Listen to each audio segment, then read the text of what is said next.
আমি জানতে চাই তুমি কেন মিথ্যাকে সেই সন্দীপকে জেলে পাঠিয়েছো?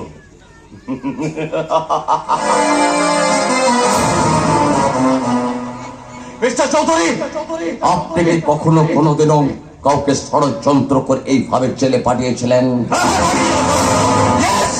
আবার আমি তাকে খালাসও করে দিয়েছি। আপনার মেয়ে সন্দীপের হাত ধরে চলে যাওয়ার পর আর ওই মেয়ে যদি আমার হাত ধরে এখানে আমার বাড়িতে আসে, তবেই আমি সন্দীপকে খালাস করব। চিৎকার করবেন না মিস্টার চৌধুরী। আমি যদি চিৎকার করি তাহলে আপনার বুকে এমন ব্যথা লাগবে যে আমার উপর তলা থেকে সিঁড়ি দিয়ে নামতেও আপনি পারবেন না।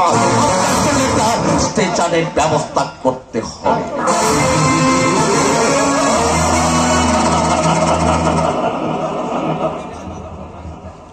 এই অবিনাশ চৌধুরীর কলেজাটা অত দুর্বল নয় অমর।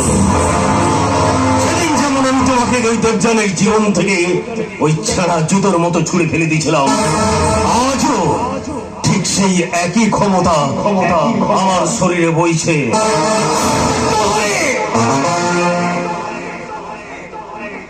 তাই আমি তোমার কাছে আজ হাত জোড় করে ওই সন্দীপের ক্ষমা ভিক্ষে চাইতে আসিনি অমর।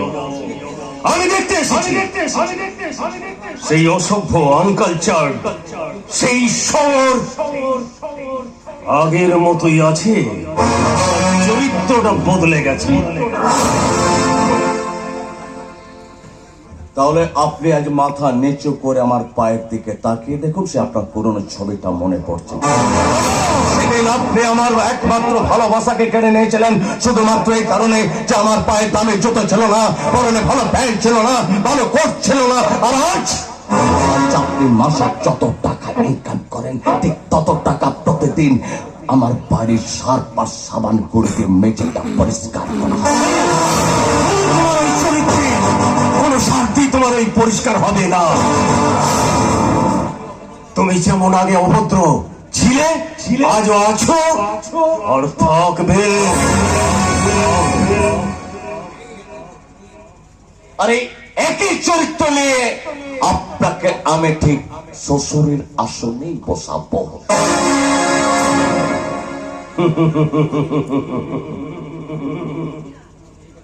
এই কথাটা উচ্চারণ করার আগে আমি তোমাকে দ্বিতীয়বার সাবধান করে যাচ্ছি। তুমি নিজের মরণকে যদি ডেকে আনতে না চাও তাহলে দেবযানীর কথা ভুলে যাও আর ওই সন্দীপকে জেল থেকে তুমি খালাস করে আনো। সন্দীপকে আমি খালাস করে দিতে পারি একটা শর্তে। তার আগে আপনি যদি আপনার মেয়েকে আমার বাড়িতে একটা দিনের জন্য পাঠিয়ে দিতে।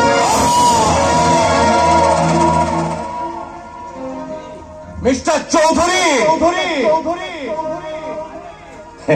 আর যে হাতের লাঠিটা আছে না, লাঠিটার আর কোনো দাম নেই মিস্টার চৌধুরী।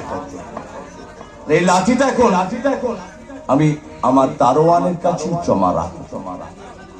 কারণ আপনাদের মতো মানুষগুলো যাতে আমার বাড়িতে সীমানায় আসতে না পারে তার জন্য তার দারোয়ানের কাছে জমা থাকবে।